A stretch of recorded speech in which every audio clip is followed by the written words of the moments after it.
उस क्वेश्चन में क्या था बेटा कि देयर वेयर टू प्रोटॉन्स। ये फ्री प्रोटॉन था बेटा, फिक्स नहीं था। Free proton initially it was in rest, इसका मास m था और चार्ज p था। एक दूसरा प्रोटॉन इधर से आता है कुछ एक वेलोसिटी u से, इसका मास m है और चार्ज वही है e है। दोनों ही प्रोटॉन है बेटा, ये मूविंग प्रोटॉन। आपसे बोला गया था what is the distance of closest approach. Distance of closest approach का मतलब ये है कि जब ये प्रोटॉन इसकी तरफ मूव करेगा, इनके बीच में रिपल्सन आएगा। रिपल्सन के लिए इसके ऊपर फोर्स लगेगा क्योंकि ये फ्री है। फ्री है तो ये भी मूव करेगा। तो जो फाइनल सिचुएशन आएगी, इनके बीच की डिस्टेंस कम होती जाएगी, ठीक है ना। और एक ऐसा इंस्टेंट आएगा जिस इंस्टेंट पर ये दोनों प्रोटॉन कुछ इस तरह से होंगे, इनके बीच में एक डिस्टेंस आएगी r, and eight that instant both will move with the same velocity for a small instant only. थोड़ी देर के लिए, ठीक है ना। ये बहुत तेजी से आएगा और थोड़ी देर के लिए उसका रिपल्सन होगा, फिर ये दूर भागने लगेंगे, ठीक है ना।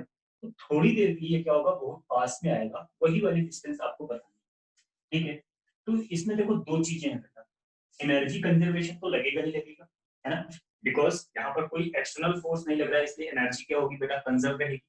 तो अगर आप यहाँ पर इनिशियल, ये हमारा इनिशियल सिचुएशन हो गया, इनिशियल सिचुएशन, और ये हमारा वो सिचुएशन है जब हमें क्लोजेस्ट अप्रोच मिलने वाली, ठीक है। तो इनिशियली अगर आप यहाँ पर टोटल एनर्जी देखो इस सिस्टम की, इनिशियली टोटल एनर्जी देखोगे तो ये काइनेटिक एनर्जी है बेटा, जो कि है half m u square. We are talking about the system because it is in rest, that's why it's kinetic energy.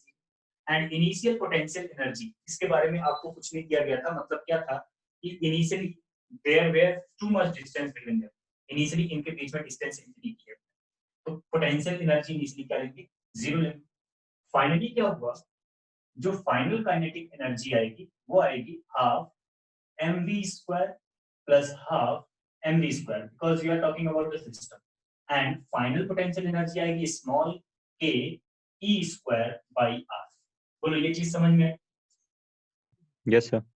है ना। इनिशियली ये दोनों इनफाइनाइट डिस्टेंस पे थे, पोटेंशियल एनर्जी जीरो था, सिर्फ एक एनर्जी इसके पास, काइनेटिक एनर्जी, ठीक है। और बाद में यहाँ पर कुछ ऐसा हुआ, ऐसा भी बोला जा सकता था कि इनिशियली इनके बीच की कुछ एक डिस्टेंस गिवन, उसके टर्म में भी आ सकता है। तो उस सिचुएशन में यहाँ पर पोटेंशियल एनर्जी भी आप कंसीडर कर, बिकॉज कोई एक्सटर्नल फोर्स लग नहीं रहा है, that's why you will say total energy initial must be equal to total energy final. होना चाहिए बेटा ऐसा, है ना। Total energy initial must be equal to total energy final. Means you will write down half m u square is equals to m v square plus k e square by r। और यहाँ पर आपका मोटो है small r को find out करना, ठीक है। ये v हमने इंट्रोड्यूस किया है, अब ये v कैसे निकालेंगे, v कैसे निकलेगा बेटा। तो also if there is no any force acting, the external force acting on the system, ठीक है, then this is the situation of the collision। ये collision ही हो रहा है बेटा, collision ही है ना ये, इसको collision ही बोलोगे ना। collision का मतलब ये थोड़ी ना होता है कि जब दो ऑब्जेक्ट एक दूसरे के कांटेक्ट में आएंगे तभी collision होगा, है ना। collision तो बिना कांटेक्ट में आए भी होता है। मतलब for a small instant a large amount of force, एक हैवी इंपल्स लगता है, उसी को बोलते हैं collision। तो यहाँ पर क्या हो रहा है बेटा, collision हो रहा है।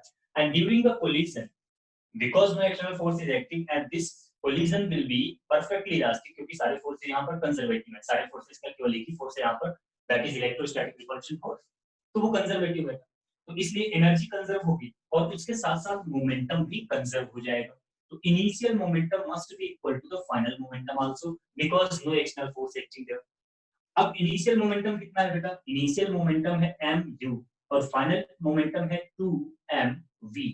m से n कैंसिल हो गया और v की जगह मिल गया आपको u by 2।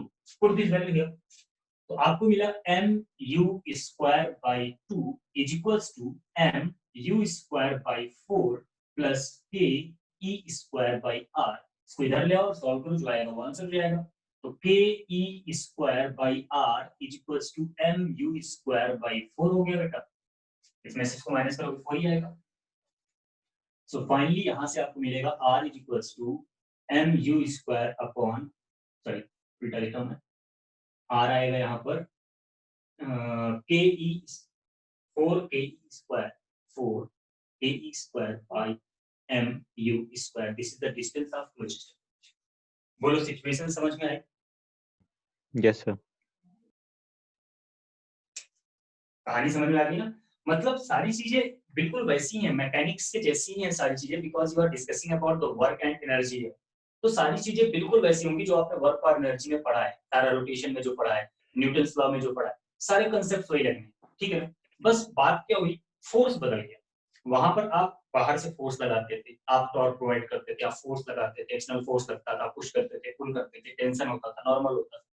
यहाँ पर आपको क्या बोला गया, वो सब कुछ नहीं है, सिर्फ इलेक्ट्रोस्टैटिक रिपल्शन। तो क्या हमारे कंसेप्ट बदल जाएंगे? नहीं, बिल्कुल वही कंसेप्ट लगेगा। This is the concept of collision, बस under the action of electrostatic repulsion हमने वो कंसेप्ट लगाया यहाँ पर। सॉरी बेटा, आप क्लासेस मिस करते हो, कल वाली क्लास में आप थे नहीं। यस सर, सर नेट नहीं था। ओके, चलिए, तो ये तो मैंने पिछली क्लास में क्वेश्चन किया था, वो डिस्कस कर रहा था। अब आज हम लोग और भी बातें करेंगे। हम लोगों ने एनर्जी के बारे में डिस्कशन किया था, एनर्जी हमने समझ लिया था बेटा। Now you have the assignment, you have the concept exercises. तो उसमें शायद 3 या 4 कंसेप्ट एक्सरसाइजेस हैं, पहले आप वो कंसेप्ट एक्सरसाइजेस कंप्लीट करेंगे एंड आफ्टर दैट आप एक एक्सरसाइज पर आएंगे जो पीछे है। जो मेडिकल वाले हैं वो उसमें से जो पैराग्राफ, कंप्रेहेंशन, इस तरह के जो क्वेश्चंस हैं उसको नेग्लेक्ट कर सकते हैं, और जो नॉन मेडिकल वाले हैं उनको सब लगाना है बेटा, ठीक है? हम वैसे पैराग्राफ वाले मेडिकल वाले अटेम्प्ट कर सकते हैं, क्योंकि क्वेश्चन तो क्वेश्चन होता है भाई, बस केवल क्या होगा, पैराग्राफ नहीं होगा एग्जाम। सॉरी, आप नॉन मेडिकल थे, मेडिकल मेडिकल है ना? Sir non medical. Non medical, तो बहुत अच्छी बात है, यस आपके पास तो बढ़िया बढ़िया क्वेश्चन आएंगे। तो चलिए, हम लोगों ने बात करी थी पोटेंशियल एनर्जी के बारे में, जिसमें हमने आपको समझाया था कि if you are going to make a system, electrostatic system, मतलब एक कई सारे चार्जेस को एक साथ कलेक्ट कर दिया आपने, तो ऐसा करने पर वहां पर जो इलेक्ट्रिकल सिस्टम बनता है, उस सिस्टम को बनाने में आपको कुछ वर्क करना पड़ता है, और आपका वर्क डन उसमें पोटेंशियल एनर्जी के फॉर्म में स्टोर हो जाता है।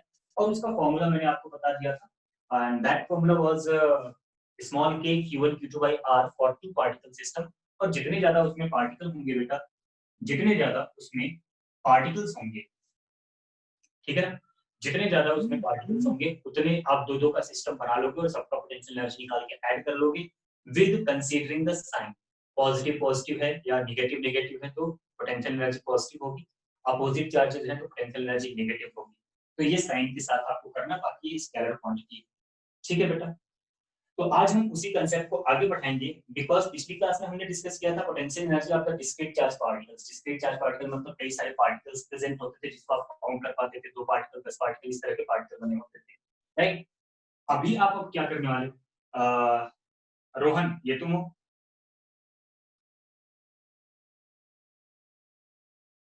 रोहन, ये तुम हो ना? बेटा आपकी आवाज नहीं आ रही, आप कुछ बोल तो रहे हो लेकिन आवाज नहीं आ रही। हाँ ठीक, चलो। जैसे क्लास में टाइम क्या आया करो, 1 मिनट की टाइमिंग बोलते हो फिर अब खुद ही लेट करते हो। सर नेटवर्क इशू है बहुत, ये भी कैसे मैनेज किया है सर, हॉटस्पॉट चला रहा हूँ। चलो कोई नहीं। सो नाउ सॉरी आज सर। हम लोग बात करने वाले हैं कंटिन्यूअस चार्जेस की, ठीक है? डिस्क्रीट चार्जेस की तो बात हमने कर ली, कंटिन्यूअस चार्जेस की बात करें। कंटिन्यूअस चार्जेस मतलब, जरा सोचो, आपने पढ़ा कि आप कंडक्टर लेते हो, कंडक्टर को चार्ज देते हो, चार्ज उसके सरफेस पर स्प्रेड हो जाता है। तो बेटा जब आप उसको चार्ज देते हो, कंडक्टर को चार्ज करते हो, तो चार्ज करने में भी तो आपको वर्क करना पड़ेगा ना। मान लो कोई अनचार्ज कंडक्टर है, ठीक है, आपने उसको एक पॉजिटिव चार्ज दे दिया, तो पहला चार्ज देने में ज्यादा तकलीफ नहीं हुई, क्योंकि पहले उसके ऊपर कोई चार्ज नहीं था। जब आप दूसरा चार्ज उसके ऊपर लाओगे, तो अब पहले से जो प्रेजेंट है वो उसको रिपेल करेगा, तो आपको वर्क करना पड़ेगा। फिर तीसरे चार्ज के लिए और वर्क करना पड़ेगा, चौथे के लिए और वर्क करना पड़ेगा। तो जितने जैसे जैसे आप कंडक्टर को चार्ज करते जाते हो, आपको क्या करना पड़ता है बेटा, वहां पर कंटिन्यूअसली वर्क करना पड़ता है कंडक्टर को चार्ज करना। तो वो वर्क डन कहाँ गया, वो वर्क डन कहाँ जाए? वो वर्क डन उसी कंडक्टर के अंदर in the form of potential energy store हो जाता है। That is called the self energy of the conductor. उसको बोलते हैं बेटा सेल्फ एनर्जी। मतलब कोई कंडक्टर अपने आप अगर चार्ज हो रहा है, तो उसको चार्ज करने में जो एक्सटर्नल एजेंसी ने जो वर्क किया है, वो वर्क डन उसमें in the form of potential energy store हो जाता है। तो सबसे पहले हम यहाँ पर आज बात करने वाले हैं self energy, self energy of, self energy of, पहले हम सेल की बात कर लेते हैं, स्फेरिकल शेल की बात कर लेते हैं, स्फेरिकल शेल। अब स्फेरिकल शेल का मतलब है कि जो भी आप यहाँ पर चार्ज इसको प्रोवाइड करोगे बेटा वो इसके सरफेस पर प्रेजेंट रहेगा, क्योंकि शेल है, अंदर वॉल्यूम क्या एम्प्टी है, तो वहां पर कोई चार्ज जाएगा नहीं। ठीक है ना। तो हमारे पास एक स्फेरिकल शेल है और हमें पता लगाना है कि अगर ये हमारा स्फेरिकल शेल है और इस स्फेरिकल शेल की रेडियस r है and we want to provide some charge here, मान लो हमें इसको कैपिटल Q चार्ज देना है, पूरा चार्ज इसके सरफेस पर स्प्रेड करना है, ठीक है ना, यूनिफॉर्मली या फिर नॉन यूनिफॉर्मली, क्योंकि आप एनर्जी की बात कर रहे हो बेटा। तो आपको जो यहाँ पर स्प्रेड करना है, ये पूरा चार्ज इस पे स्प्रेड करना है, तो ऐसा करने में आपने कितना वर्क डन किया होगा, just find out that work done and that work done will be converted into the form of the self energy of this conducting cell, spherical cell। ठीक है ना, इस spherical cell में सेल्फ एनर्जी के form में store हो जाएगा। तो कैसे पता लगाओगे बेटा, कैसे वर्क डन निकालोगे? अब आपको तो ये पता है कि शुरू में ये अनचार्ज था और फाइनली आपको इसको क्यू चार्ज देना है, ठीक है ना। जब आपको टोटल वर्क डन निकालना पड़ेगा, पहले आप क्या करोगे, बिकॉज यहाँ पर कंटिन्यूटी की बात हो रही, कंटिन्यूअस चार्ज की बात हो रही, यू कैन नॉट काउंट कि कितने चार्ज पार्टिकल यहाँ पर, और जब आप काउंटिंग नहीं कर पाते हो, जहां पर कंटिन्यूअस की बात आती है वहां पर आपको इंटीग्रेशन का हेल्प लेना पड़ता है। तो आप यहाँ पर इंटीग्रेशन की हेल्प से इसको सॉल्व करने वाले हैं, इस क्वेश्चन को आप इंटीग्रेशन की हेल्प से सॉल्व करेंगे। तो इंटीग्रेशन की हेल्प से सॉल्व करने के लिए मान लो बीच के किसी इंस्टेंट पर, जीरो से कैपिटल Q चार्ज देने के बीच में किसी इंस्टेंट पर, ठीक है ना, let at any instant charge on shell, shell के ऊपर जो चार्ज है बेटा वो है स्मॉल q किसी इंस्टेंट पर, ठीक है ना।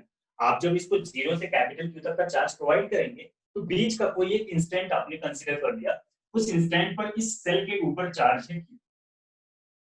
अब आपने सोचा कि चलो जब इसका चार्ज Q है तो एट दैट इंस्टेंट इसका पोटेंशियल क्या है, because you are talking about the work done, so you must have an idea about the potential, right. क्योंकि अगर आपको पोटेंशियल पता होगा तो आप वर्क डन आसानी से फाइंड आउट कर पाओगे। तो जिस टाइम आपने इसको Q चार्ज दिया उस टाइम पर पोटेंशियल कितना हुआ इसका, then potential of the cell, तो because you are providing the charge on the surface, तो जो पोटेंशियल यहाँ पर आएगा बेटा वो कौन सा पोटेंशियल होगा, potential at the surface. You will write down small q by capital R which is the radius, capital R which is the radius of the shell। बोलो समझ आया? किसी भी इंस्टेंट पर आपने उसको कुछ एक चार्ज दिया, उसका रेडियस r था बेटा, तो एट दैट इंस्टेंट उसका पोटेंशियल हो गया q by R जब उसके ऊपर चार्ज किया। क्लियर? अब आगे आपको क्या करना है, हाँ, अब आपको आगे क्या करना है, आगे आपको ये करना है, now you are going to provide some extra charge, थोड़ा सा चार्ज और दो और थोड़ा सा वर्क डन निकालो, then you will write work done to provide a charge dq, एक छोटा सा चार्ज और इसको प्रोवाइड करोगे तो कितना वर्क डन करना पड़ेगा, तो आप लिखोगे dw equals to v times of d, right, potential into charge, that is the work done. Okay बेटा, v टाइम्स ऑफ d कितना चार्ज काम करना पड़ेगा आपको, तो v की वैल्यू अभी भी आपने देखा it is small kq by r times of dq। So total work done आपने कितना किया होगा बेटा, जस्ट आपको इंटीग्रेशन कर देना है dw का। अब चार्ज आपने कहां से देना शुरू किया, जीरो से, और कहां तक देना है, कैपिटल Q तक देना है total charge. So now put the values, integrate this, and you are going to get the self energy of this spherical cell from 0 to Q. So finally you will get W is equals to A by R, Q square by 2, and the limit will be from 0 to Q. So finally small a Q square by capital R. This is the self energy of that sphere. मतलब इस sphere की जो self energy है बेटा U, you will write down this is 1 by 4 pi epsilon naught Q square by R। तो किसी भी spherical shell को अगर आपने Q चार्ज दे करके उसको कंप्लीटली चार्ज किया बेटा, तो उसके अंदर जो सेल्फ एनर्जी आएगी 1 by 4 pi Q square by R आएगा। कुछ मिसिंग है क्या? हाँ मिसिंग है बेटा, यहाँ 2 भी आएगा ना, ये वाला 2 डिनोमिनेटर वाला, तो इसको 8 लिखेंगे। So this is the self energy of spherical shell। बोलो समझ आया?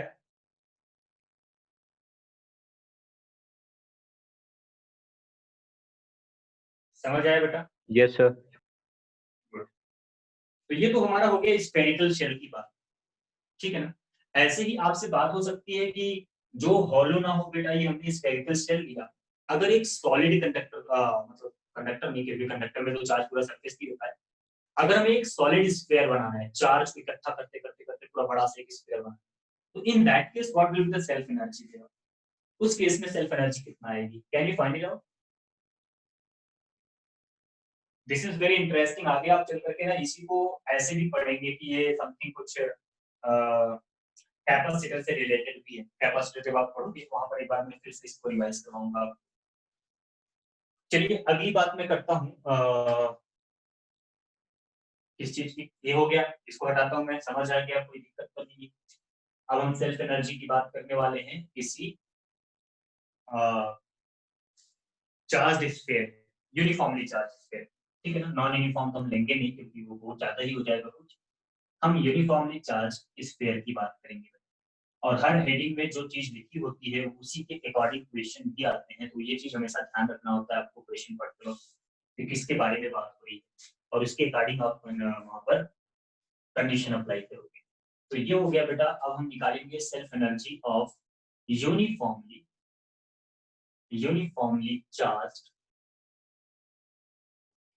स्फीयर। यूनिफॉर्मली चार्ज स्फीयर की self energy, how we are going to get it. तो अब यूनिफॉर्मली चार्ज स्फीयर का मतलब क्या हुआ बेटा? मतलब ये हुआ कि आपने एक स्फीयर बना दिया है जिसके अंदर uniformly through out the volume charge present, uniform तरीके से चार्ज पूरे उसके वॉल्यूम में प्रेजेंट है और उसकी रेडियस है r। अब इतना बड़ा स्फीयर तैयार करने के लिए मान लो इसको आपने क्यू चार्ज दिया है, तो कितना वर्क आपने किया होगा? If you are able to find out this work done, you are able to find out the self energy. ठीक है, तो कोई बताएगा कैसे करेंगे इसको, कैसे सॉल्व करेंगे बेटा?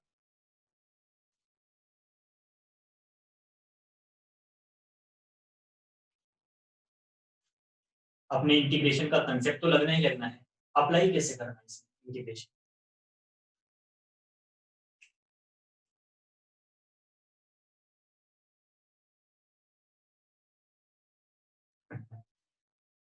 अभी तक आप मैथमेटिकल टूल्स में कमजोरी पड़े हुए हैं। बेटा देखो ये स्फीयर बना कैसे होगा, सोचो इसके बारे में, कैसे बना होगा? पहले कुछ नहीं था, फिर एक चार्ज आया, फिर दो चार्ज आया, फिर ऐसे धीरे धीरे चार्ज इकट्ठा होता गया, स्फीयर बड़ा होता गया, बड़ा होता गया, बड़ा सा स्फीयर बन गया। ऐसे ही होगा ना? ऐसे आप चार्ज को कलेक्ट करते जा रहे हो, इकट्ठा करते जा रहे हो। पहले कुछ नहीं था, पॉइंट था, फिर पॉइंट से धीरे धीरे धीरे धीरे धीरे धीरे बड़ा हो गया, वो बड़ा सा स्फीयर बन गया। तो अगर ऐसी सिचुएशन है तो आप यहाँ पर लिखेंगे let at any instant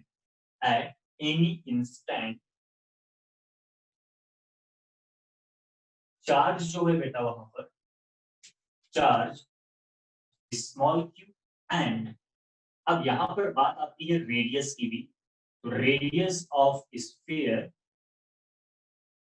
is small x ले लेते हैं। हमारे स्फीयर की रेडियस 0 से स्टार्ट हुई है और कैपिटल आर तक गया है, तो बीच के किसी इंस्टेंट का हमने रेडियस ले लिया एक्स और इसके ऊपर चार्ज पे एज्यूम कर लिया। देन पोटेंशियल स्फीयर का कितना होगा बेटा? एट दैट इंस्टेंट पोटेंशियल कितना होगा? You will write down small a q by x, that is the potential of the sphere at that time. बोलो बेटा सही बोल रहा हूँ? क्योंकि Yes, हम sir. कहाँ निकालेंगे? सरफेस पे ही तो निकालेंगे, है ना? सरफेस पे निकालेंगे, जो चार्ज आप दोगे सरफेस पे ही आएगा। तो किसी नॉन कंडक्टिंग या फिर स्फीयर जो कि यूनिफॉर्मली चार्ज है उसके सरफेस पे जो पोटेंशियल होता है यही होता है कि बाई रेडियस। ठीक है, तो ये हो गया उस टाइम का potential. Then how much work you are going to do to provide some, मतलब that work will be stored as the potential energy, तो dw which is du also you will write down v times of dq, अगर आपने extra charge इसको dq provide किया। ठीक है, अब v times of dq हो गया, क्या करना है यहाँ पर लिख देना aq by x into dq। अब इसको इंटीग्रेट करना है। इंटीग्रेट करने से पहले आप यहाँ पर ध्यान से देखिए, q भी वेरी कर रहा है, x भी वेरी कर रहा है, दो वेरिएबल, जबकि आपने इंटीग्रेशन अभी तक केवल उतना पढ़ा। अभी तक क्या आप 12th तक केवल उतना ही इंटीग्रेशन पढ़ोगे जिसमें सिंगल वेरिएबल हो, सिंगल वेरिएबल को इंटीग्रेट करते हो। यहाँ डबल वेरिएबल आ गया। अब डबल वेरिएबल आ गया तो इसके लिए आप क्या करेंगे, कैसे इस अपनी समस्या को सुलझाएंगे? तो हम क्या करेंगे बेटा, हमें क्योंकि पता है q कितना है, dq कितना है, और x, q dq और x के बीच में आप रिलेशन आसानी से निकाल सकते हो। बोलो निकाल सकते हो? कैसे निकाल सकते हो? क्योंकि आपसे बोला गया ये यूनिफॉर्मली चार्ज स्फीयर। तो यूनिफॉर्मली चार्ज स्फीयर का मतलब ये हुआ you can easily find out what is the value of Q, Q की वैल्यू कितनी है वो आप पता लगा सकते हो। बोलो पता लगा सकते हो क्या? नहीं नहीं लगा। देखो कुछ ऐसी सिचुएशन है, चीजों को विजुअलाइज करना सीखो। जब मैंने ये कहानी आपको सुनाई तो एट दैट टाइम मान लो किसी इंस्टेंट पर आपने ये इतना पोर्शन इसका कंसीडर किया है जिसकी रेडियस है x, ठीक है, इसकी रेडियस को हमने माना है बेटा x। तो you can easily find out ना कि कितना चार्ज इस स्फीयर के अंदर है। कैसे कैसे निकालोगे बेटा? अगर इसके अंदर हमने चार्ज को q मानना है, स्मॉल q मानना है, then that small q is going to be equal to q upon 4 by 3 pi r q। Uniformly charge का मतलब क्या है बेटा? चार्ज पर यूनिट वॉल्यूम कांस्टेंट है, तो ये चार्ज पर यूनिट वॉल्यूम हुआ और कितने वॉल्यूम में निकालना है? 4 by 3 pi x क्यूब में निकालना है। तो ये हो गया कैंसिल, तो q की वैल्यू आपको पता चल गई कितना आया? q x cube by r cube. बोलो समझ आया क्या? समझ आया? सर एक बारी रिपीट सर। देखो आपसे बोला गया uniformly charge sphere. Uniformly charge sphere का मतलब जो भी चार्ज आपने उसको प्रोवाइड किया है वो चार्ज पर यूनिट वॉल्यूम कांस्टेंट है ना। Yes sir. आपको टोटल कितना चार्ज प्रोवाइड करना है? Capital Q charge. कितने रेडियस में? R radius. तो चार्ज पर यूनिट वॉल्यूम आप निकाल सकते हो ना, total charge upon total volume of the sphere जो आपको तैयार करना है, q upon 4/3 pi r cube हो गया। ठीक है, यस सर। अब आपको कितने वॉल्यूम में चाहिए? आपको सिर्फ x रेडियस के वॉल्यूम में चाहिए, तो इसमें उतने वॉल्यूम से मल्टीप्लाई कर दो, उतने वॉल्यूम का चार्ज आ जाएगा। Yes sir. आएगा ना? Yes sir. तो 4/3 पाई x क्यूब से यस मल्टीप्लाई सर। ये चार्ज है। अब क्या किया आपने? इसके बाद आपने क्या किया? इसके बाद आपने इसको छोटा सा चार्ज दिया dq। जब आपने dq चार्ज दिया तो अगेन वो चार्ज क्या होगा बेटा? स्प्रेड हो जाएगा इसके ऊपर। तो मान लो उस चार्ज के स्प्रेड होने से इसकी रेडियस थोड़ी सी इंक्रीज कर गई। थोड़ी सी मतलब कितना? dx, obviously dx। ये थोड़ा सा इसका रेडियस उस स्फीयर का इंक्रीज कर गया। कितना इंक्रीज कर गया? dx इंक्रीज कर गया। तो ये कितना एक्स्ट्रा चार्ज आया? ये जो इतना हमने शेडेड पोर्शन बनाया इसी के अंदर तो dq आया। How you are going to find out this dq? ये dq हमारा, ये जो हमने स्ट्रिप बनाई है रेड कलर की, इसी में तो स्प्रेड हुआ है। इस dq की वैल्यू कैसे निकालोगे? कैसे निकालोगे बेटा? नहीं पता? इंटीग्रेट करके। इंटीग्रेट तो हम बाद में करते हैं। अभी आपका जो dq है वो चार्ज के वेरिएशन को बता रहा है और आप चाह रहे हो कि ये वेरिएशन x के टर्म में आ जाए, क्योंकि दो वेरिएबल है, x भी है dq भी है, दो वेरिएबल है। आपने कभी क्या मोमेंट ऑफ इनर्शिया वगैरह की डेरिवेशन नहीं करी क्या? नहीं करी? Yes sir. किए sir.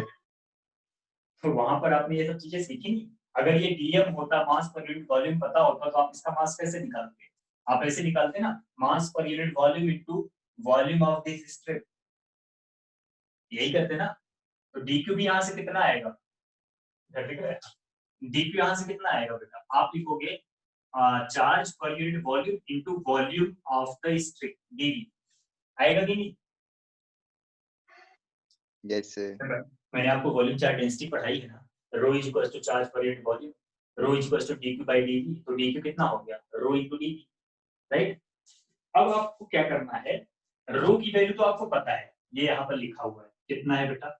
q upon 4/3 pi r cube. dv की वैल्यू कैसे निकालोगे? तो dv आएगा, बिकॉज हल्का सा स्ट्रिप इसका मतलब dx विड्थ इसकी इंक्रीज करी है, तो ये हो जाएगा बेटा लेंथ इनटू विड्थ। लेंथ कितना आएगा? 2 पाई x और विड्थ कितना आएगा? dx। बताओ ये dv की वैल्यू है क्या? Yes sir. नहीं है बेटा, ये तो लेंथ आया। आपको एरिया करना पड़ेगा, 3 डायमेंशनल है, रिंग थोड़ी ना है, स्फीयर है। 4 पाई एक्स स्क्वायर dx। अब सही हुआ। सिलेंडर का वॉल्यूम याद है, pi R square into H. Area में हाइट का मल्टीप्लाई कर देते तो वॉल्यूम आ जाता है, पता है ना। Yes sir. तो ऐसे यहाँ पर भी तो है, एक स्फीयर था, स्फीयर का सरफेस एरिया निकाल लिया और उसमें उसकी थिकनेस से मल्टीप्लाई कर दिया तो टोटल वॉल्यूम आ गया। समझ आया? Yes sir. तो यस वही सर। काम यहाँ पर किया बेटा। तो dq की वैल्यू कितनी आ गई, 4 पाई से 4 पाई कैंसिल हो गया और आपको जो dq की वैल्यू मिल गया बेटा, कहाँ लिखी, यहाँ लिख देता हूँ। ये आपको मिल गया q x square upon r cube into dx। ये हो गया बेटा dq। अब इन दोनों वैल्यूज को उठाओ और पुट कर दो अपनी मेन इक्वेशन में। ठीक है, अपनी मेन इक्वेशन में इसको पुट करो। ये हमारी मेन इक्वेशन है। तो इसमें जब आप वैल्यू को पुट करोगे तो du कितना आएगा, आप लिखोगे स्मॉल k बाई एक्स को थोड़ी देर के लिए अलग लिख लो। q की वैल्यू कितना है, capital Q x cube by r cube. dq की वैल्यू कितना है बेटा, q x square by capital R cube into dx। बोलो ये हमारा du तैयार हो गया। Yes sir. अब इसमें जो जो कांस्टेंट है, एक देखो, एक x से एक कैंसिल हो जाएगा, ठीक है ना। अब आपको जो जो कांस्टेंट उसको बाहर ले लेना है, तो a Q square by r to the power 6 ये बाहर आ गया और अंदर बच रहा है x की पावर 4 dx। ये हो गया बेटा du। हो गया single variable. Yes sir. Yes बस अब करेंगे इंटीग्रेट। अब आएगा मैथमेटिक्स वाला पोर्शन, मतलब इंटीग्रेशन वाला पोर्शन। ये भी हालांकि मैथमेटिक्स ही है जो आपने मेंसुरेशन के नाम से पढ़ा। उस टाइम पे आपको मेंसुरेशन में इतना डिटेल में नहीं बताया गया था, but that is the mensuration. अब देखो बेटा, इंटीग्रेशन कर दोगे आप इसका तो k Q square by r to the power 6 ये तो आ गया बाहर। इंटीग्रेशन होगा x की पावर 4 dx का।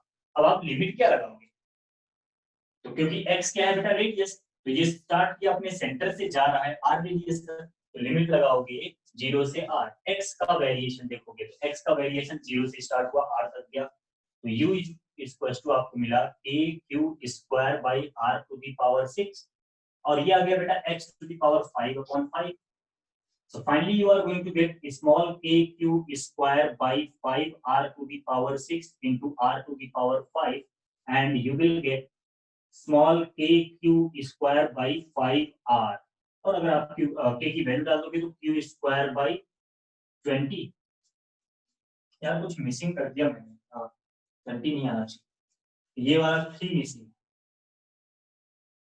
है ना, ये वाला 3 मिसिंग, यहाँ पर 3 होना चाहिए।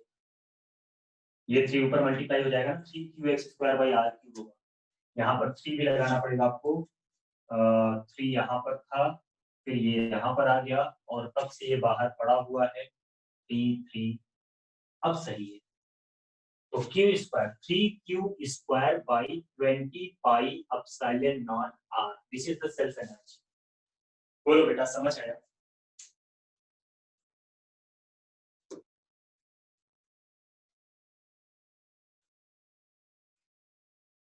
समझ आया?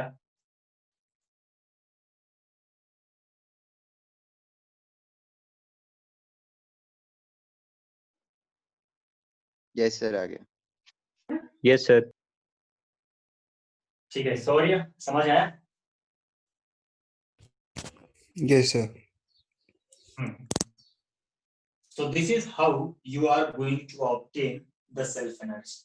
अच्छा एक और बात होती है, अगर मान लो आपसे बोला जाए कि ये स्फीयर नेगेटिवली चार्ज्ड है, तो क्या इसकी सेल्फ एनर्जी नेगेटिव हो जाएगी?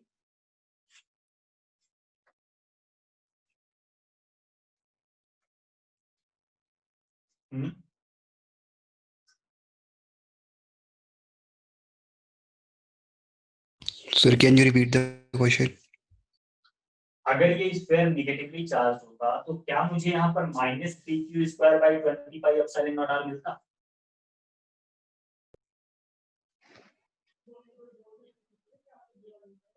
Yes sir. यार सोचा तो करो। कैसे मिलता बताओ?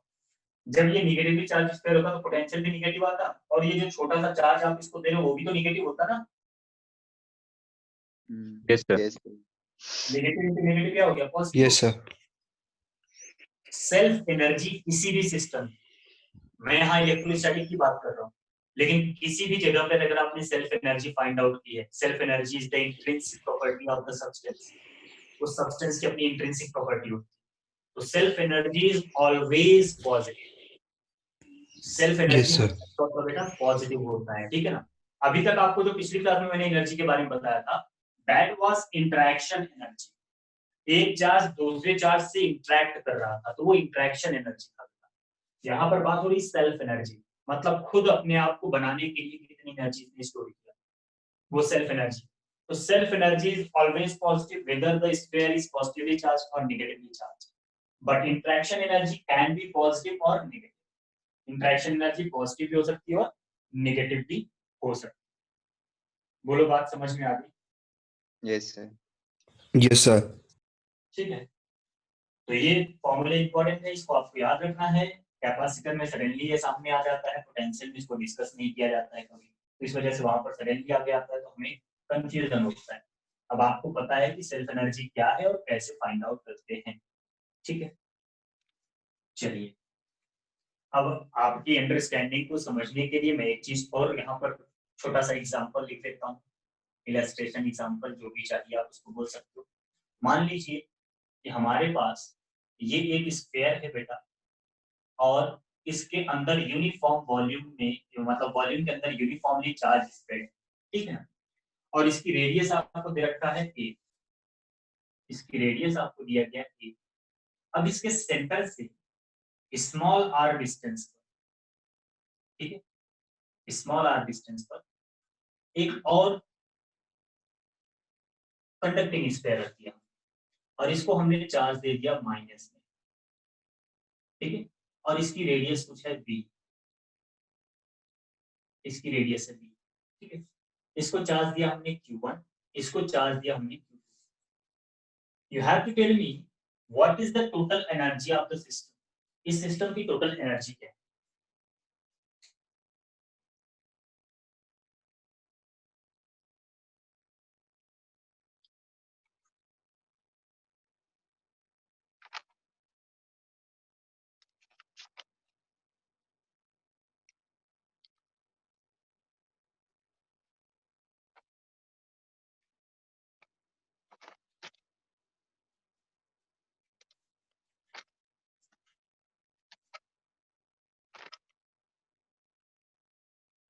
वैसे अब जितना मैं आपको करवा रहा हूँ, जो मैंने आपको इलेक्ट्रोस्टैट्स का वो भेजा है स्टडी मटेरियल, उसमें मोस्टली आपको सारे मिल जाएंगे, जितना मैं क्लास में करवाता हूँ सब मिल जाएगा।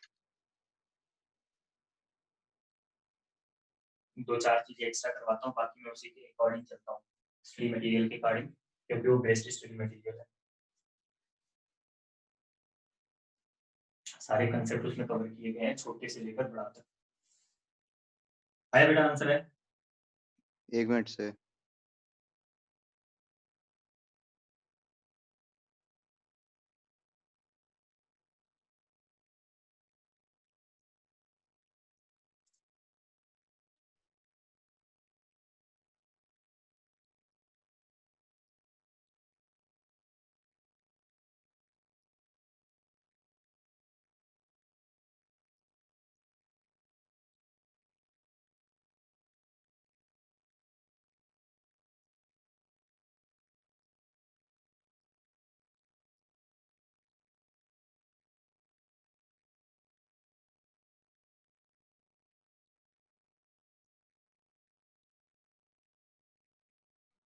भाई ये सिस्टम जब आपने बनाया, इसका आया सेल्फ एनर्जी, इसका आया सेल्फ एनर्जी, फिर दोनों एक दूसरे से इंटरेक्ट भी कर रहे हैं, इंटरेक्शन एनर्जी भी।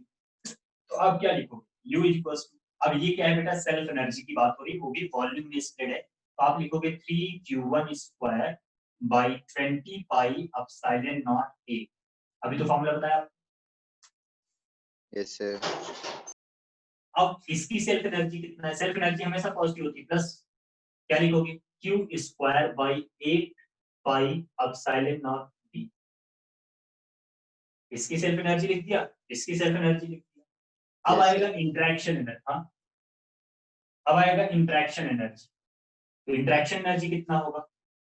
Q1 minus Q2 upon 4 pi epsilon naught smaller.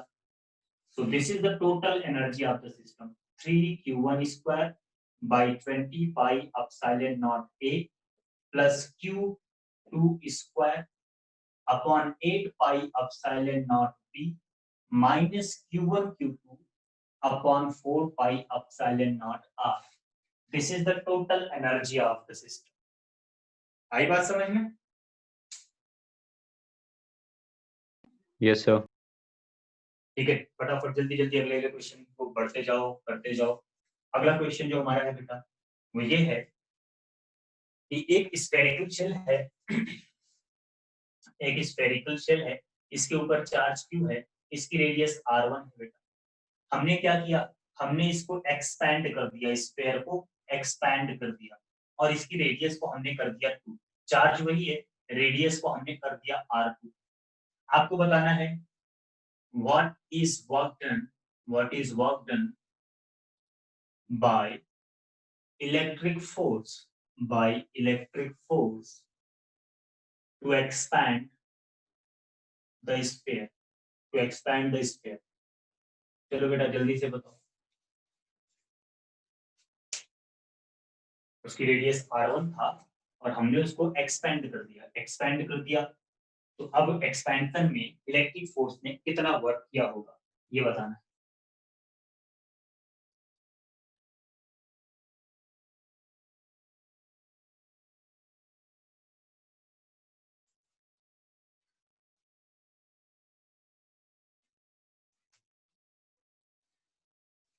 आपको सारे पॉइंट्स याद हैं जो आपको समझाए गए हैं?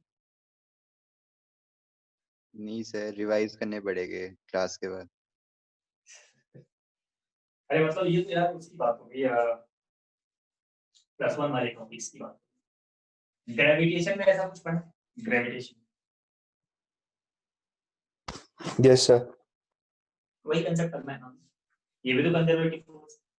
देखो बेटा, आपने इसको R1 से R2 कर दिया, क्या बदला? पोटेंशियल एनर्जी बदली, ऑब्वियस सी बात। और क्योंकि कोई एक्सटर्नल फोर्स नहीं लग रहा है तो जितना वर्क डन होगा वो चेंज इन पोटेंशियल एनर्जी के बराबर होगा। तो देखो इनिशियल एनर्जी कितनी थी इसकी? U initial, because there is no any another sphere means I am talking about the self energy, right? अगर मैं सेल्फ एनर्जी की बात कर रहा हूँ तो इनिशियली सर इसमें डेंसिटी लेंगे? हाँ बेटा, सर डेंसिटी लेंगे?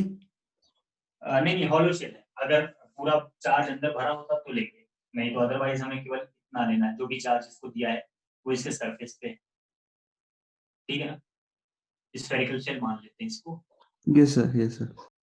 तो अभी क्या हो जाएगा? इनिशियल एनर्जी हो गई Q square by 8 epsilon not, 8 pi epsilon not 1, ठीक है बेटा।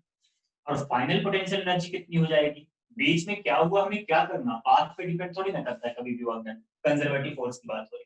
फाइनल एनर्जी कितना हो गया? 8 पाई एप्सिलॉन नॉट r।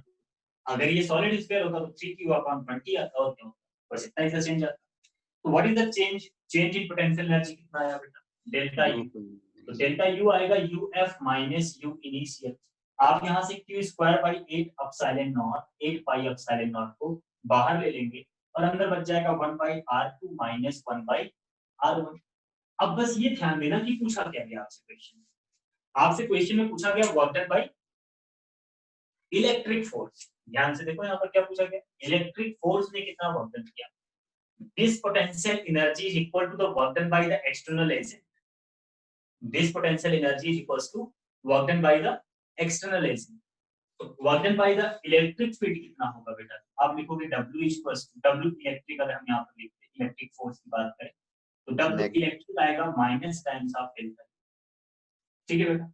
तो फाइनली आपका आंसर क्या होना चाहिए? Q upon 8 pi epsilon not 1 by R1 minus 1 by R2. This is the work done by the electric force.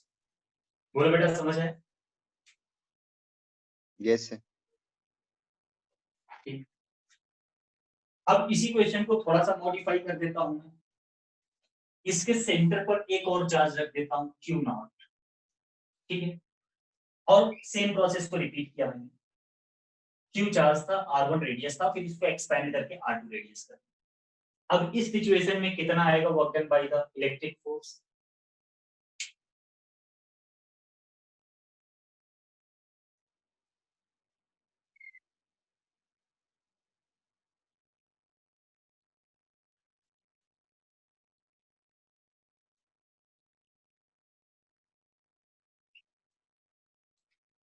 जब हमारा नेक्स्ट चैप्टर स्टार्ट होगा तो जो मैं मीटिंग के लिए आपको आईडी भेजता हूँ उसमें इलेक्ट्रिक पोटेंशियल की जगह कैपेसिटर लिखा हुआ आएगा।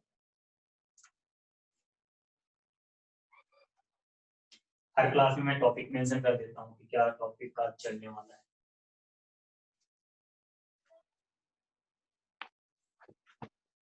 आप लोगों का अभी तक कोई टेस्ट नहीं हुआ यार, आपका टेस्ट होना चाहिए। 2 चैप्टर होने वाले।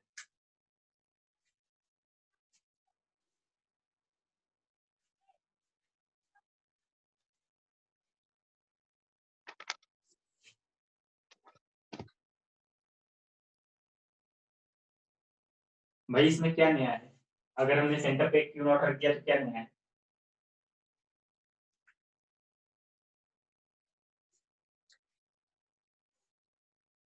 बताओगे?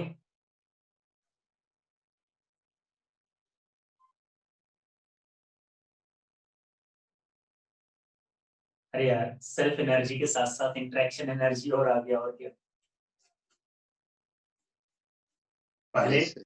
कुछ नहीं था, अब एक चार्ज भी रखा अंदर तो सेल्फ एनर्जी के साथ एक और आ गया एनर्जी। कौन सा एनर्जी? Interaction energy. देखो पहले यू आई जब इनिशियल पोटेंशियल एनर्जी निकालोगे तो Q square by 8 pi epsilon not R1 हो गया। अब इसमें इसकी सेल्फ एनर्जी और ऐड कर दो, सेल्फ एनर्जी कितना हो जाएगा? Q not by 4 pi epsilon not R1। और बाद में ये सेल्फ एनर्जी हुआ, और Q not by 4 pi epsilon not R2 ये इंटरेक्शन एनर्जी हो गया। बस यही इतना तो एक्स्ट्रा हुआ, आगे आप समझदार हो, कर लोगे ना? Yes, sir. U final minus U initial करोगे तो work done by external agent आएगा, U initial minus U final करोगे तो work done by electric force आएगा जो पूछा गया है। So just subtract them and find out the answer you can. ठीक, तो ये तो बात हुई बेटा सेल्फ एनर्जी, ठीक है ना। Self energy of a conducting shell या फिर एक solid conducting sphere, not conducting non conducting which is uniformly charged. अब हम लोग बात करने वाले हैं आगे, ये सब छोटे छोटे बेसिक कांसेप्ट्स बेटा काफी हेल्पफुल होंगे आपके लिए। ये सब आपको आपकी बोर्ड वगैरह की बुक में नहीं मिलेगा। अगली जो हमारी बात होने वाली है वो बात होने वाली है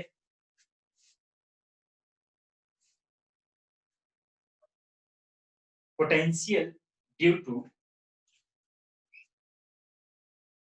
पोटेंशियल क्यों फील्ड की भी बात करेंगे। Electric field and potential, electric field and potential due to induced charge, induced charge की वजह से कितना इलेक्ट्रिक फील्ड और पोटेंशियल आता है। अब बेटा इंड्यूस्ड चार्ज का मतलब क्या है? इंड्यूस्ड चार्ज का मतलब ये है कि मान लो आपके पास कोई एक चार्ज स्फीयर है ना, और उस चार्ज स्फीयर के पास आपने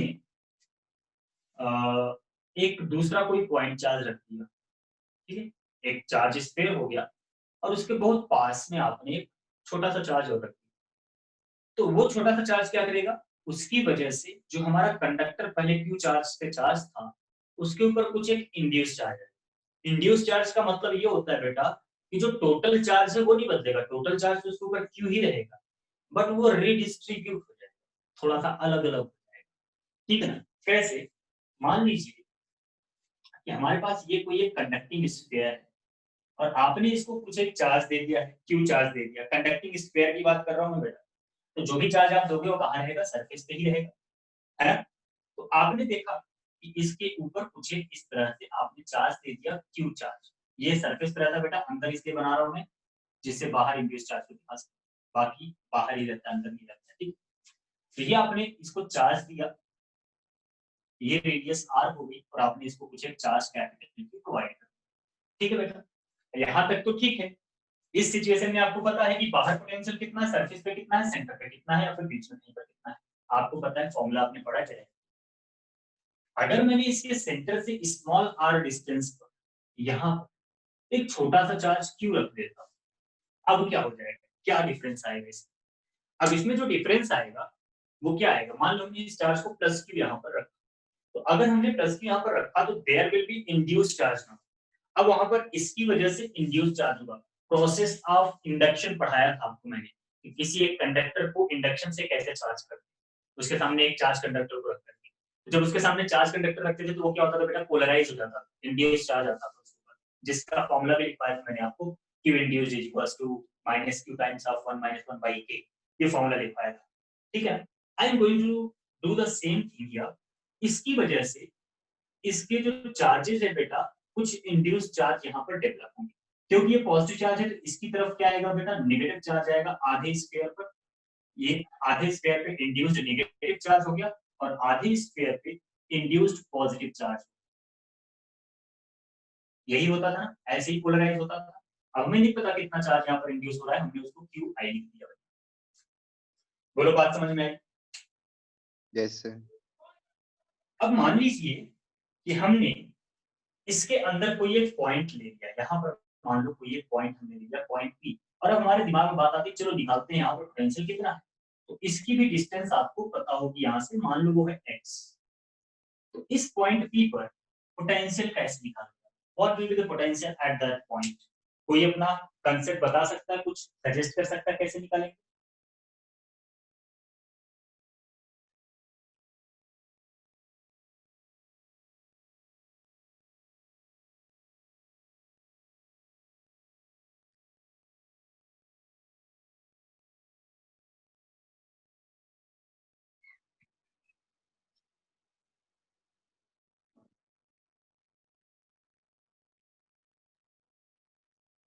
कोई बताएगा?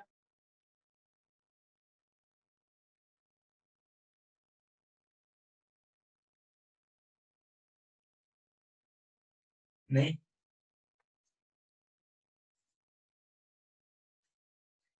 अब इस पॉइंट पर पोटेंशियल निकालने के लिए ये हमारा है सेंटर, ठीक है ना? अगर आप देखो तो इस सेंटर के चारों तरफ ये जो इंड्यूस्ड चार्ज डेवलप हुआ बेटा, इधर नेगेटिव डेवलप हुआ है, इधर पॉजिटिव डेवलप हुआ है, it is uniformly distributed, right? इस सेंटर के इधर पे और इधर पर यूनिफॉर्मली डिस्ट्रीब्यूट हुआ। तो अगर हम यहाँ पर बात करें potential due to induced charge, potential due to induced charge, ठीक है ना, एट सेंटर, सेंटर की बात करें, बड़ा सिंपल सा कंसेप्ट है बेटा, बस थोड़ा सा समझना है। तो सेंटर पे आएगा बेटा 0, क्यों? क्योंकि uniform distribution, uniform distribution of Q I, induced charge, induced charge का यूनिफॉर्म डिस्ट्रीब्यूशन है बेटा, ठीक है? इसलिए सेंटर पर क्या होगा बेटा 0। बट अगर मैं बोलूं कि potential due to the induced charge at point P, it is not going to be equal to 0, क्योंकि पॉइंट पी देखो इसके पास में, उससे दूर है, तो इसके चारों तरफ यूनिफॉर्म डिस्ट्रीब्यूशन नहीं है इंड्यूस्ड चार्ज, राइट? समझ आ रही बात? Yes, sir. अच्छा, क्या इस पॉइंट पर ये जो चार्ज इसके ऊपर पहले से था उसकी वजह से भी अलग पोटेंशियल आएगा क्या? ये जो चार्ज कैपिटल Q इसके ऊपर पहले से प्रेजेंट था उसकी वजह से पॉइंट P पर और सेंटर पर पोटेंशियल अलग होगा क्या?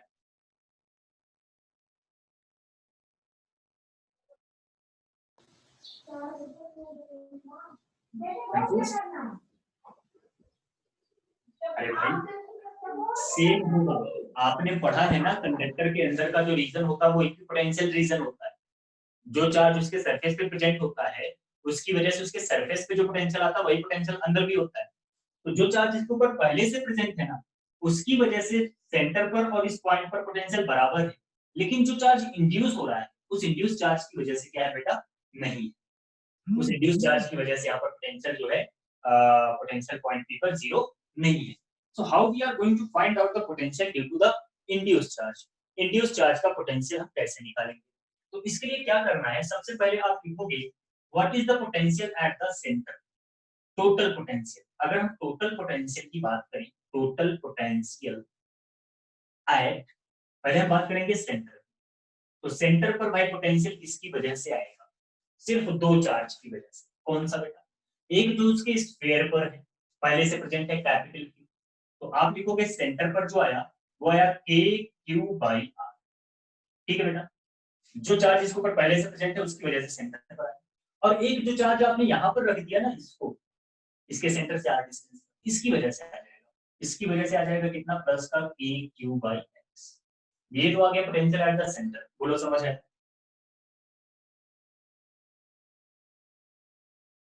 सर के क्यू बाय आर नहीं आएगा sir, small R. Oh sorry, small, center की बात होगी। ठीक है बेटा, अब एट पॉइंट पी पे देखे टोटल पोटेंशियल कितना आएगा। तो अब पॉइंट पी पर पोटेंशियल आएगा बेटा, जो एक तो यूनिफॉर्म रीजन है कैपिटल क्यू की वजह से वो आएगा, एक जो ये छोटा वाला चार्ज है उसकी वजह से के क्यू बाई एक्स आएगा, और एक आएगा बेटा इंड्यूस चार्ज की वजह से जो हमें नहीं पता। बोलो कहानी समझ में आए। Yes, sir. अब देखो बेटा, because we are talking about the conductor, तो कंडक्टर के अंदर का जो वॉल्यूम होता है,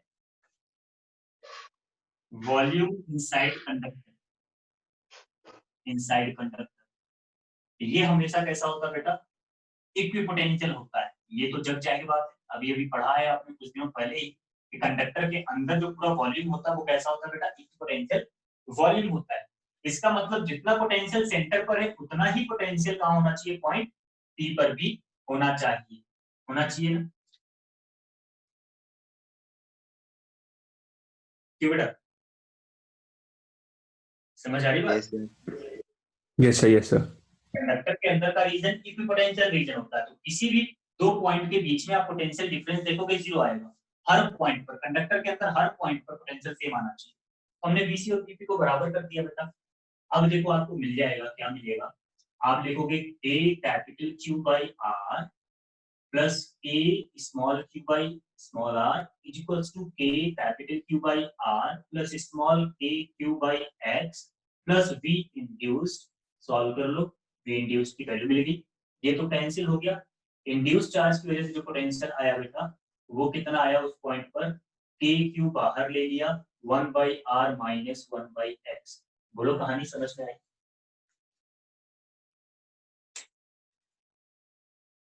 Yes, sir. So that is how you are going to find out the potential due to the induced charge inside the any conductor. किसी conductor के अंदर इंड्यूस्ड चार्ज की वजह से पोटेंशियल कैसे आएगा। तो इंड्यूस्ड चार्ज की वजह से पोटेंशियल सेंटर पर जीरो होता है बेटा, तो वहां का पोटेंशियल निकाल लिया और उस पॉइंट का निकाल लिया, फिर दोनों को इक्वेट कर दिया, क्योंकि कंडक्टर के अंदर का रीजन क्या होता है, इक्विपोटेंशियल रीजन होता है। और अगर आपको पोटेंशियल मिल गया तो आप फील्ड भी आसानी से निकाल लियोगे यार। V इक्वल्स टू क्या होगा, E इक्वल्स टू क्या होगा, integration of sorry dV by dr electric field, है ना।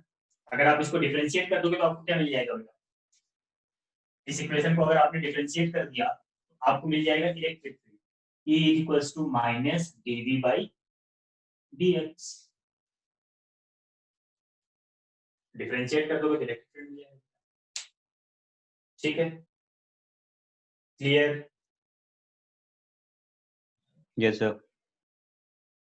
चलिए, अगर आपको ये समझ में आ गया है तो एक क्वेश्चन देता हूं, उसको जरा समझाइए। इसके बाद मैं आपको अर्थिंग ऑफ कंडक्टर समझाऊंगा, वो भी बड़ी इंपॉर्टेंट बात है। आगे चल के बहुत क्वेश्चन आते हैं कि कहीं किसी भी सर्किट में कहीं पर भी अर्थिंग कर देते है ना, और अर्थिंग कर देते फिर उसके बाद हमारा दिमाग घूम जाता है। वो इसलिए क्योंकि हमने पढ़ा नहीं होता है। अर्थिंग भी पढ़ेंगे, डिटेल में पढ़ेंगे, उसके ऊपर कई सारे क्वेश्चन भी करेंगे। पहले इसके ऊपर एक क्वेश्चन लेते हैं जो अभी अभी पढ़ा।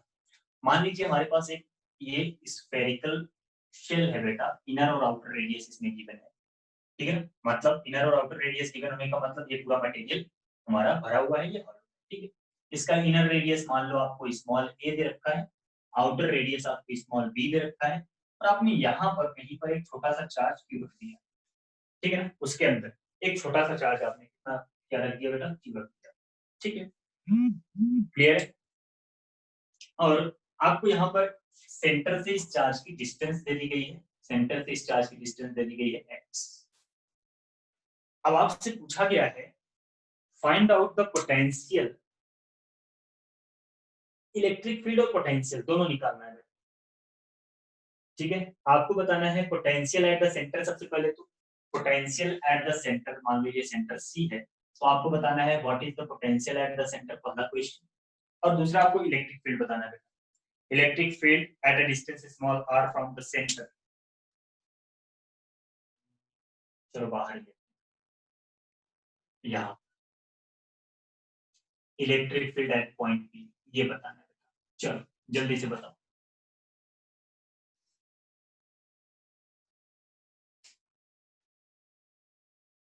दो क्वेश्चन है, potential at the centre and electric field at the point P which is outside this। अपना टाइम वाइम देखते रहना, मैं घड़ी वड़ी नहीं देख रहा हूँ, मैं तुम्हारे केमिस्ट्री वाले सर।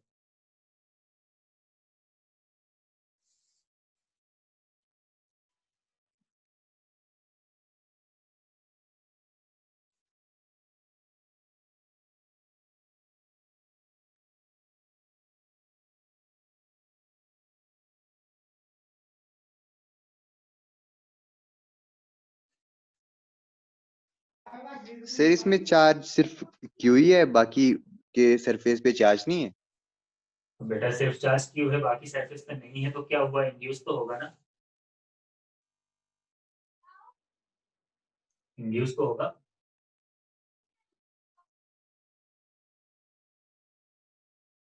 और यहाँ पर बात किसकी हो रही है, यहाँ पर बात हो रही है कंडक्टर की, ये भी ध्यान रखना। कंडक्टर के केस में क्या होता है बेटा, बराबर का चार्ज आता है, याद है आपको वो फॉर्मूला, याद है जब मैंने आपको चार्जिंग ड्यू टू इंडक्शन पढ़ाया, induce charge was minus Q times of 1 minus 1 by के। और कंडक्टर के लिए क्या होता है, इनफाइनाइट, तो इंड्यूस चार्ज किसके बराबर होता है बेटा, माइनस क्यू के बराबर होता है। याद है ये फॉर्मूला? Yes sir. तो देखो बेटा, ये क्यू आपने यहाँ पर रखा, तो इसके अंदर वाले सरफेस पर एक नेगेटिव चार्ज आएगा, उतना ही जितना आपने रखा है। तो यहाँ पर आ गया कितना, माइनस का क्यू। और ये बाहर वाले सरफेस पर भी आ जाएगा चार्ज बेटा कितना, उतना ही, प्लस का, क्योंकि इंड्यूस चार्ज जो होता है बेटा बराबर क्वांटिटी में इंड्यूस होता है, इक्वल और अपोजिट। तो ये हो गया इसका चार्ज बेटा। चलो जल्दी से बताओ सेंटर पर क्या आएगा पोटेंशियल।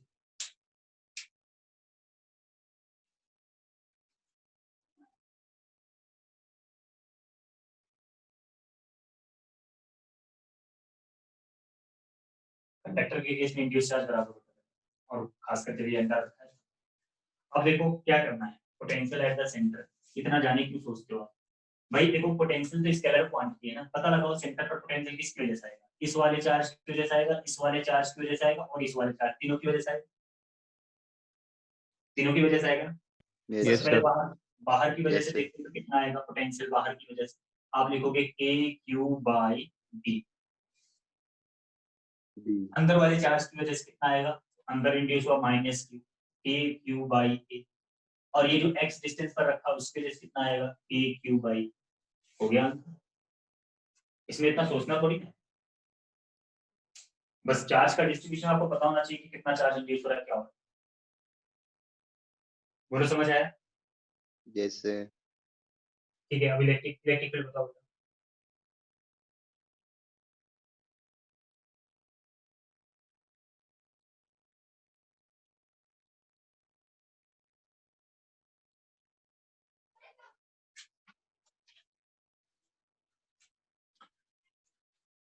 अब अंदर आपको इलेक्ट्रिक फील्ड बताने के लिए आपको एक पॉइंट नोट करना चाहिए, इंपॉर्टेंट पॉइंट है बेटा। ठीक है, कई जगह ये काम में आएगा, आपके नोट डाल के लिख लो।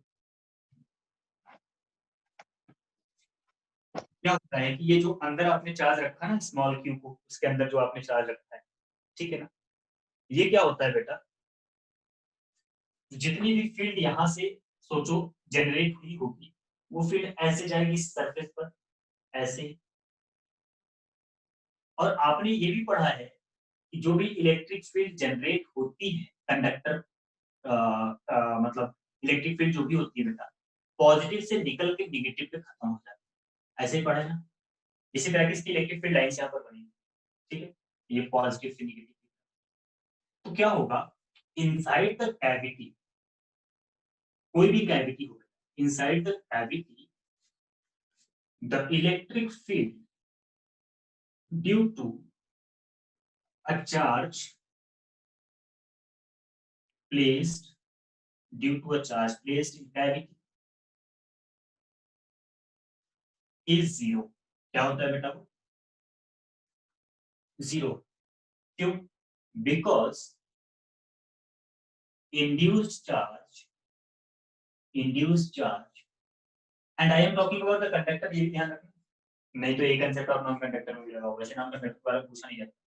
तो because induced charge on the inner surface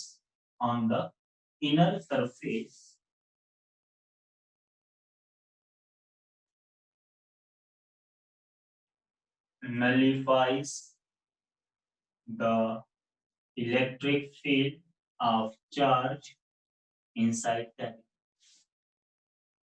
मतलब उस चार्ज से जितनी भी इलेक्ट्रिक फील्ड निकलेगी ना बेटा, वो पूरी की पूरी इलेक्ट्रिक फील्ड क्या होगी?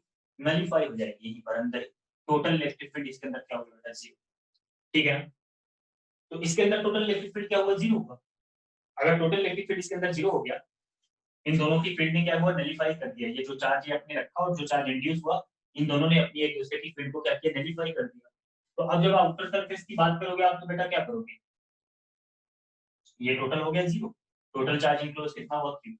ये तो एक पॉइंट मैंने ऐसे लिखवा दिया। दूसरा आप गॉस थ्योरम के हिसाब से बोल सकते हैं। एक गॉसियन सरफेस बनाओ यहाँ पर, ठीक है ना? अब इस गॉसियन सरफेस के अंदर टोटल चार्ज कितना है? Q माइनस Q जीरो हो गया, एक Q बचा, तो KQ बाई ये जो आ जाएगा कितना आ जाएगा? K sorry small Q by. दोनों ही पॉइंट्स आपको समझ में आ जाने चाहिए। समझ में आ गया? कोई दिक्कत तो नहीं? बोलो बेटा। No sir. क्लियर ना? अच्छा, पोटेंशियल आउटसाइड कितना हो जाएगा? अगर मान लो हम पोटेंशियल पूछते पॉइंट पी पर, तो अगेन इसी इलेक्ट्रिक फील्ड के रिस्पेक्ट में ये सॉरी आर स्क्वायर होगा। इलेक्ट्रिक फील्ड के रिस्पेक्ट में आप देखते हैं के क्यू बाई आर। ये आउटसाइड की बात होगी बेटा, और सेंटर वाली कहानी मैंने ये बता दिया। आई होप दैट आपको समझ में आ गया होगा। अभी ऐसे बहुत सारे क्वेश्चन आने वाले हैं, ठीक है? ऐसे बहुत सारे क्वेश्चन आने वाले हैं। ओके बेटा? Yes sir. चलिए, तो अब हम लोग कल अर्थिंग की बात करेंगे, कैसे हम कंडक्टर्स की अर्थिंग करते हैं, ठीक है? एंड अर्थिंग के बाद बस अर्थिंग ही इसका लास्ट टॉपिक होगा बेटा। इसके बाद ये चैप्टर लगभग नहीं और कुछ बचा नहीं। तो होप दैट कि कल या एक एक्स्ट्रा क्लास लेकर के इसको खत्म कर लेंगे। दो मैक्सिमम 2 क्लास, मिनिमम 1 क्लास।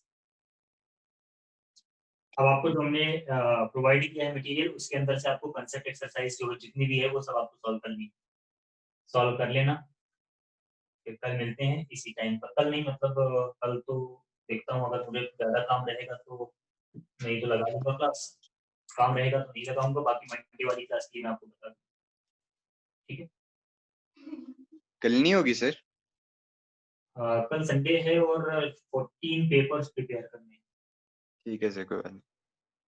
तो देखता हूँ, अगर रात में कंप्लीट हो जाता है वो काम तो ठीक है, नहीं तो फिर मुश्किल होगा थोड़ा। Yes sir. सर ये इस कंसेप्ट के क्वेश्चंस है असाइनमेंट में? बिल्कुल जी।